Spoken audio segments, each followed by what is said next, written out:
Alright, here's the deal. New Zealand, you think you know it? Epic landscapes, sure. But there's this New Zealand, the one that's a little harder to find, but man, is it worth it. My name is Rigo, and I'm all about finding those spots. The places that give you that feeling, that raw, unfiltered beauty. It's out there, you just gotta look. You gotta be willing to push a little further than most. Get off the couch and actually go. Today we're diving deep. I'm taking you to 10 lesser-known places in Aotearoa that are seriously off the beaten path. These are the hidden gems, the spots that will make you rethink this incredible country, the kind of places that stick with you long after you've left. So buckle up, because this isn't just a list, it's an invitation to explore, to get a little lost, to find something new. You absolutely want to stick around till the end, because each one of these places has its own story, its own unique magic waiting to be discovered by you. Trust me on this. And hey, if you're into this kind of adventure, if you like seeing the world a little differently, do me a solid, hit that like button right now. It takes like half a second. Share this with someone who needs an escape, someone who's tired of the same old, and definitely subscribe.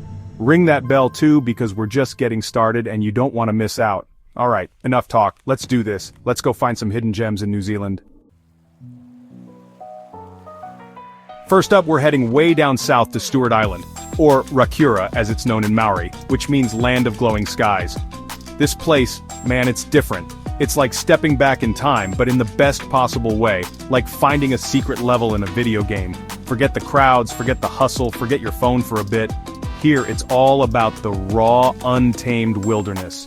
We're talking dense, ancient forests that feel like they've been untouched for centuries, and coastlines that are just ruggedly, beautifully bashed by the Southern Ocean. The air here is so clean it almost hurts in a good way, you know? It's a place where nature is still king and you're just a visitor, super lucky to be there, trying not to mess it up. The wildlife here is next level, seriously. This is one of the best places on Earth to see kiwi birds in their natural habitat, not in some enclosure, but actually scurrying around in the wild doing their kiwi thing. And it's not just kiwis. There are blue penguins waddling up the beach, seals basking on the rocks, and all sorts of incredible bird life that you just don't see anywhere else, making all kinds of crazy sounds. The serenity here is something else. You can walk for hours on incredible tracks like the Rakura track and not see another soul. Just the sounds of the bush and the ocean. It's a place to disconnect from the noise and reconnect with something real, something fundamental, something that reminds you what's actually important. Alright, next we're hitting the Catlins. And let me tell you, this coastline is something else. It's on the southeastern corner of the South Island and it feels like the edge of the world, like if you took one more step you'd fall off. Think dramatic cliffs getting pounded by the Southern Ocean, windswept beaches where ancient petrified forests meet the sea at low tide, and a sense of raw power that you can just feel in your bones, vibrating up through your boots. This isn't your calm, tropical paradise. This is nature showing off its strength, its rugged beauty, its don't mess with me attitude. Every turn in the road reveals another insane view, another reason to just pull over, get out of the car, and stare until your eyes hurt. And the waterfalls. Man, the Catlins are famous for them, and for good reason. You've got places like Purakanui Falls, which looks like something straight out of a fairy tale, all tiered and mossy, and McLean Falls, where you can feel the spray on your face from way back. It's not just about looking at them from a distance, it's about getting in there, feeling the power of the water, hearing the roar that drowns out everything else. This whole area is dotted with these hidden gems, these cascades tucked away in the bush, just waiting for you to find them. It's a photographer's dream, sure, but more than that, it's a place that just makes you feel alive, makes you appreciate the sheer, unadulterated force of nature. Okay, now we're shifting gears and heading to the North Island to explore the Wanganui River.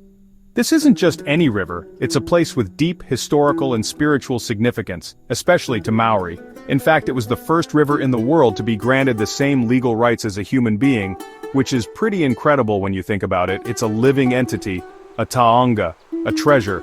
Paddling down this river, whether by kayak, canoe, or even a traditional waka, is like journeying back through time. The banks are lined with dense native bush, and every bend reveals another layer of history, another story. The scenic beauty here is just breathtaking. Imagine gliding silently on the water, with only the sounds of the birds and the gentle dip of your paddle. You'll pass through steep gorges, see little waterfalls trickling down mossy cliffs, and maybe even spot some of the historic Maori meeting grounds, along the banks. There are jet boat tours too, if you want a bit more adrenaline, but taking it slow, really immersing yourself in the atmosphere of the river, that's where the magic is.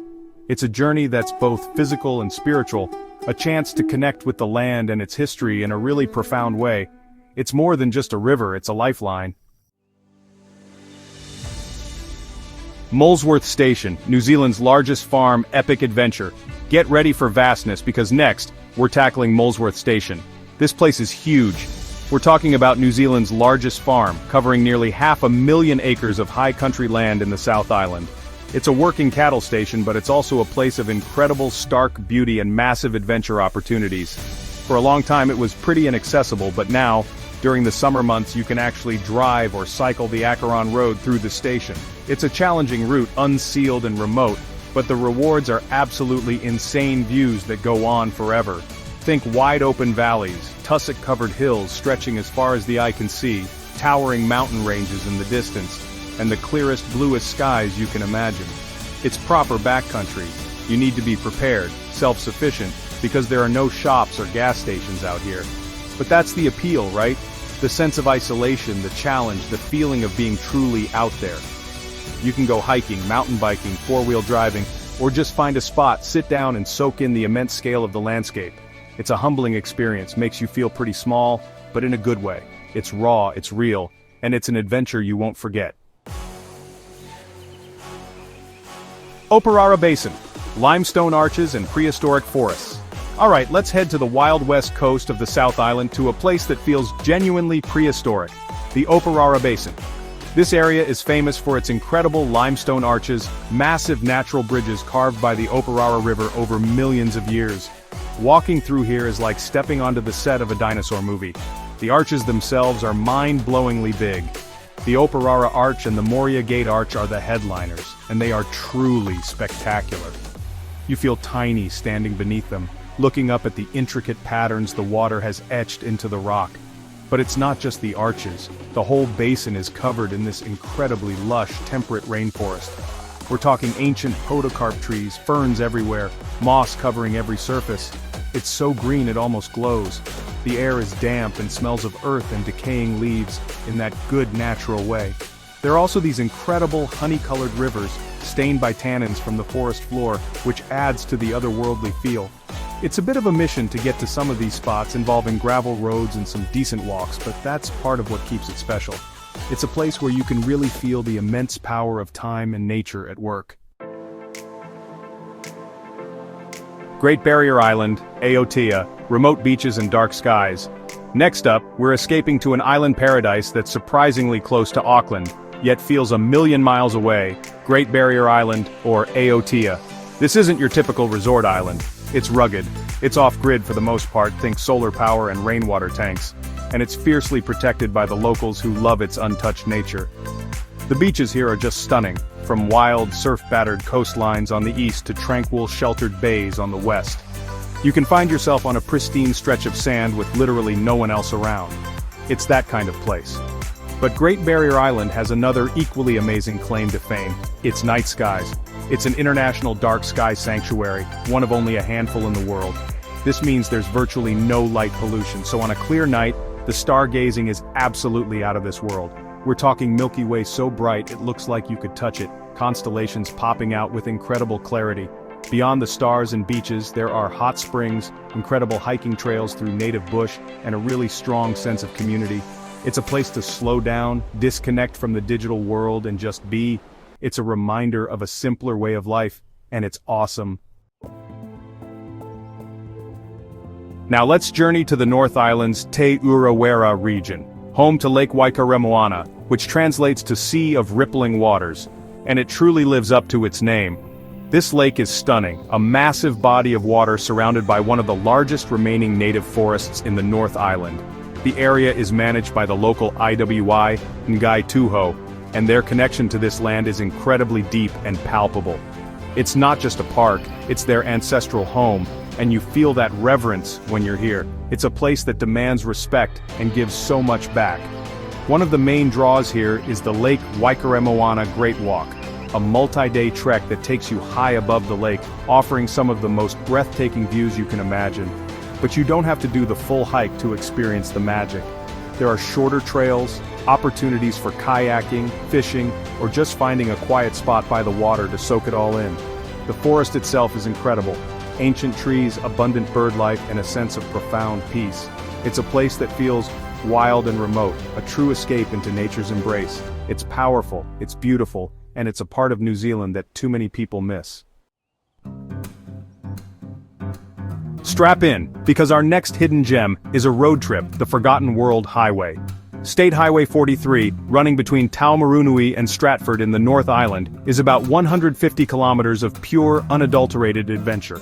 It's called the Forgotten World Highway for a reason. It winds its way through some of the most remote and rugged hill country in New Zealand, past small, resilient communities and landscapes that feel like they haven't changed in 100 years. It's mostly unsealed in parts, narrow, and definitely not for anyone in a hurry. This is a journey to be savored, not rushed. Along the way, you'll encounter some seriously quirky and historical sights. There's the Moki Tunnel, also known as the Hobbit's Hole, a hand-carved, single-lane tunnel that's dark and slightly spooky. You'll pass through the self-proclaimed Republic of Wangamamona, a tiny town that declared itself a republic back in 1989, and even elects animal presidents sometimes. Seriously, the scenery is constantly changing, from dense native bush to rolling farmland, with dramatic hills and valleys at every turn. It's a drive that requires your full attention, but it rewards you with a unique glimpse into a different era of New Zealand life. A true step off the beaten track. Prepare to be awestruck because we're heading to Mount Taranaki, also known as Mount Egmont. This perfectly conical volcano dominates the landscape of the Taranaki region on the west coast of the North Island. It's one of those mountains that just takes your breath away, whether it's perfectly reflected in a tarn on a calm day, or has its peak shrouded in mist, giving it an air of mystery. It's not just a pretty picture, it's a hiker's paradise, with trails ranging from easy strolls through the Goblin Forest, so named for its moss-draped trees, to challenging multi-day treks around the mountain or even summit climbs for the experienced. The views from the trails, and especially from higher up, are just insane. On a clear day you can see for miles across the surrounding farmland to the Tasman Sea. The mountain has its own unique microclimate, which means the weather can change super fast, so you always need to be prepared, but the effort is so worth it. There's something incredibly powerful about being in the presence of such a majestic, solitary peak. It's a sacred mountain to local Maori, and you can feel that energy. Whether you're tackling a serious climb or just enjoying the views from below, Mount Taranaki is a place that will leave a lasting impression. It's just iconic. Okay, for our final hidden gem, we're going way off the map, like 800 kilometers east of mainland New Zealand. We're talking about the Chatham Islands, Rekohu to the Moriori, Werikari to Maori. This place is so remote, so unique, it feels like a different country altogether. It's got its own distinct culture, a complex and poignant history involving Moriori, Maori, and European settlers, and a story that's absolutely fascinating and essential to understand. The landscape here is stark, windswept, and incredibly beautiful in its own rugged way. Think dramatic basalt columns, vast peat bogs, stunning white sand beaches, and a sense of isolation that's both daunting and deeply peaceful. It's not for the faint of heart, but if you're looking for true remoteness, this is it. Now, before we dive deeper, quick trivia for you. First question, what's the Maori name for New Zealand, the one I've been using? Think about it. And second, which major New Zealand city is geographically closest to being the first city in the world to see the new day? Got your answers? We'll circle back. The Chathams are home to unique flora and fauna, some found nowhere else on Earth, like the Chatham Island black robin, famously saved from extinction. It's a place where time seems to move differently, where the stories of the past are etched into the land, the sky, the sea. It's a mission to get here, it takes effort, but the experience of standing on these islands, knowing how far you are from everything, that's profound. Answers, Aotearoa and Gisborne. And there you have it. 10 hidden gems in New Zealand that are absolutely worth seeking out, worth the effort, worth the flight, worth whatever it takes to get there. From Stewart Island's wildness to the remote Chathams, this country just keeps on giving, keeps surprising you.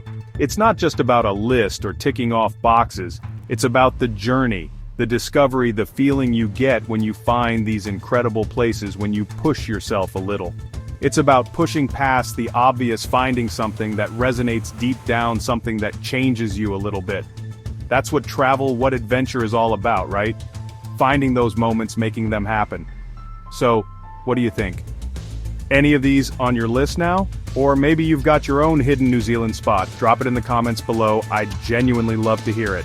This community, this channel, it's for sharing the stoke, inspiring each other to get out there and actually do stuff, not just dream about it. These adventures are waiting, they're all around us. You just gotta open your eyes and go find them. It's not always easy, sometimes it's a grind, sometimes things go wrong, but it's always worth the effort. You just have to commit and go. Alright, that's a wrap on this one. If you dug this video, if it sparked something in you, please hit that like button. It really helps the channel out more than you know.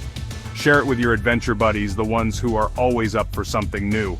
And if you haven't already, for crying out loud, smash that subscribe button and the notification bell so you don't miss what's coming next, because there's always something next. Thanks so much for watching, for being part of this.